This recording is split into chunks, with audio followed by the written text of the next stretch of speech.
लाडकी बहीण योजनेची सर्वात मोठी अपडेट समोर येत आहे। जे अर्ज रिजेक्ट आणि डिसअप्रूव्ह झाले होते ते सर्व अर्ज आता तुम्हाला एडिट करता येणार आहेत। ऍप्लिकेशन मधूनच हे अर्ज एडिट होत आहेत, पण लक्षात घ्या ही शेवटची संधी असणार आहे। आता तुम्ही एडिट केल्यानंतर, अर्ज सबमिट केल्यानंतर तुमचा अर्ज पुन्हा बाद झाल्यास तो एडिट होणार नाही। त्यामुळे कारण समजून घ्या आणि व्यवस्थित तुमचा अर्ज एडिट करून सबमिट करा। कसे ते व्हिडिओमध्ये सांगितलं आहे।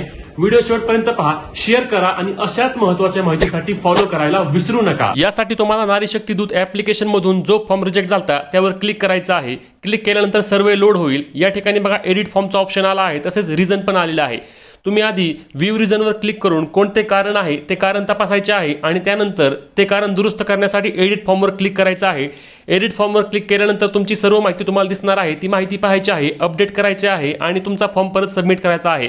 रात्री 12 किंवा पहाटे पहाटे तुम्ही ही प्रक्रिया करून घ्या। तुम्हाला हा ऑप्शन दिसत नसल्यास तुम्ही ऍप्लिकेशन अनइन्स्टॉल करून इन्स्टॉल करा आणि